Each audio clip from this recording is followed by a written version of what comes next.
Lord Krishna and welcome back my all dear student। प्यारे विद्यार्थियों, आज हम एनुअल रेनफॉल ऑफ इंडिया के बारे में बात करेंगे। काफ़ी इंटरेस्टिंग सब्जेक्ट है ये आपके लिए, और ये टॉपिक भी काफ़ी अच्छा है कि देश में जो एनुअल रेनफॉल है वो क्या है, कहाँ पर किस क्षेत्र में किस तरह से बारिश होती है।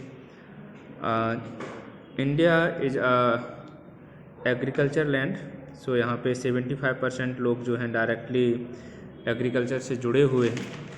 प्यारे विद्यार्थियों, सबसे पहले हमें अपने भूभाग को समझना होगा।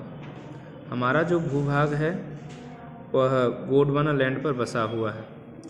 शुरुआती भाग की अगर हम बात करें तो जितने भी आपको यहाँ पर कॉन्टिनेंट दिखाई दे रहे हैं, ये सब पहले एक साथ थे, और एक साथ होने की वजह से इन्हें हम पेंजिया कहते थे। क्या कहते थे? पेंजिया। पेंजिया के चारों तरफ समुद्री आकृतियाँ थीं जिसे हम पैंथालासा कहते थे। तो पेंजिया को चारों तरफ से पैंथालासा घेरे हुए था। पेंजिया को चारों तरफ से पैंथालासा समुद्र घेरे हुए था। धीरे धीरे प्लेटों में विवर्तन हुआ, प्लेटों में अपघटन हुआ, प्लेटें टूटना स्टार्ट हुई।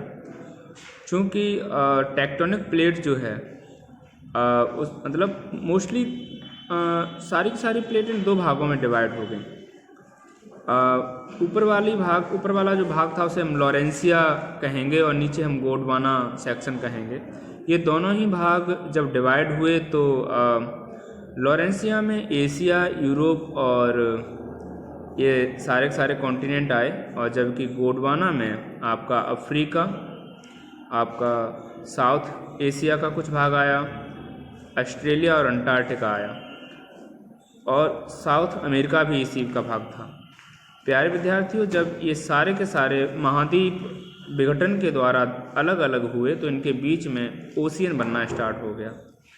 अगर हम बात करें इंडिया की, तो इंडिया जो है गोंडवाना का भाग था, और यह गोंडवाना का भाग सीधा सीधा तिब्बतन प्लेट्यू से जाकर टकरा गया। आप यहाँ पे देख रहे हैं कि यहाँ पर जो तिब्बत के पठार से तिब्बतन प्लेट्यू से जब टेक्टोनिक प्लेट्यू टकराई, तो टकराते समय दोनों प्लेटें एक दूसरे के ऊपर फोल्ड होना स्टार्ट हो गई। इसीलिए देश में एक रेंज बन गई जिसे हम कहते हैं mountain range, Himalaya mountain range. संसार के सबसे कम एज के जो पर्वत हैं उनकी श्रृंखला में आपका हिमालय पर्वत आता है।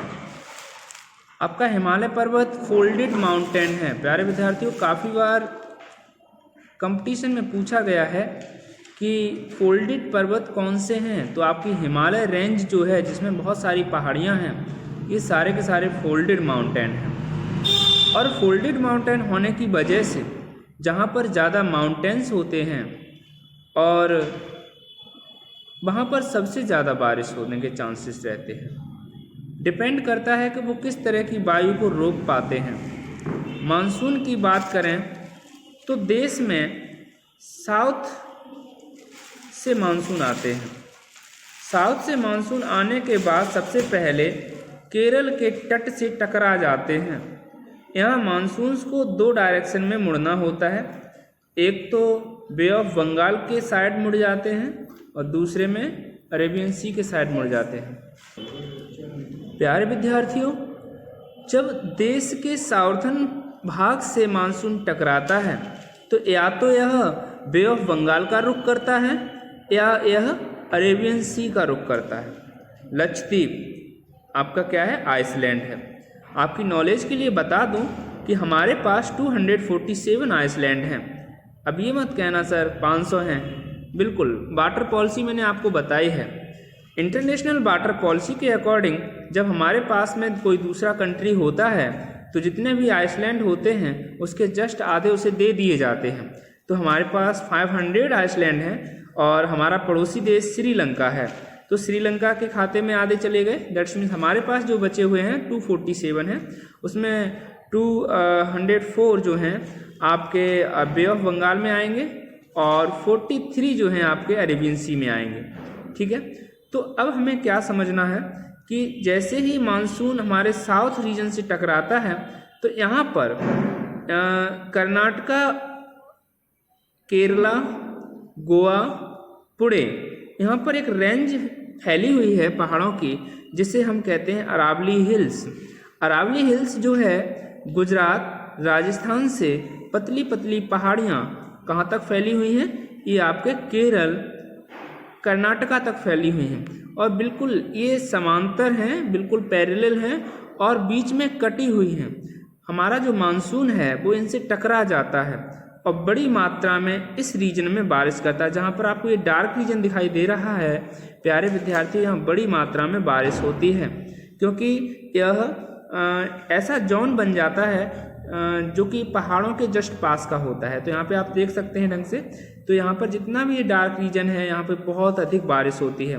अब चूंकि पहाड़ियों में बीच में कट भी हैं, इसलिए से कुछ मानसून जो है देश के अंदर एंट्री कर जाता है, ठीक है, देश के अंदर भी पहुँच जाता है। और दूसरा तरीका ये है हमारे मानसून को समझने का कि जब वे ऑफ बंगाल से मानसून जाता है तो सीधा का सीधा जाकर, अब चूंकि अंडमान निकोबार द्वीप समूह तक हिमालय रेंज फैली हुई है तो यहाँ से एयर ट्रैप होना स्टार्ट हो जाती है और यह ऊपर उत्तर में हिमालय से आके टकरा जाता है। यानी कि जब मानसून हिमालय से टकराता है तो आपका नेपाल के कुछ रीजन, बिहार, उत्तर प्रदेश, मध्य प्रदेश, पंजाब, हरियाणा, हिमाचल प्रदेश और जम्मू कश्मीर के कुछ भागों में बारिश करता है। अब सोचिए अगर हिमालय रीजन नहीं होता तो जो शीत हवाएं आने वाली थीं, जो चाइना की तरफ से ठंडी हवाएं आती हैं, क्या आप लोग यहाँ पर रह पाते? बिल्कुल नहीं रह पाते, क्योंकि चाइना की तरफ से आने वाली ठंडी हवाएं बहुत ज़्यादा ठंडी होती हैं, उन्हें हम नहीं रोक पाते, है ना। तो देश में सबसे ज़्यादा बारिश होती है चेरापूंजी में। कहाँ पे बारिश होती है? चेरापूंजी, मेघालय में। यहाँ पे देखो कितना डार्क दिखाया गया आपको। मेघालय जो है चारों तरफ से पहाड़ियों से घिरा हुआ क्षेत्र है। यहाँ पर बहुत बड़ी संख्या में पहाड़ियाँ हैं। क्या हैं? पहाड़ियाँ हैं। यहाँ पर जो 3 पहाड़ियाँ हैं, गारो, खासी, जयंतिया, गारो हिल्स, खासी हिल्स और जयंतिया हिल्स, ये तीनों ही आने वाले मानसून को ट्रैप तो कर लेती हैं, लेकिन ट्रैप करने के बाद उसे बाहर नहीं निकलने देती, जिससे कि मानसून के द्वारा जितना भी पानी लाया गया है वो सारा का सारा इसी रीजन में गिर जाता है। प्यारे विद्यार्थियों, देश के कुछ रीजन में जो रेनफॉल है वो बहुत ज़्यादा होता है और बारिश को हम रेन गॉज से नापते हैं।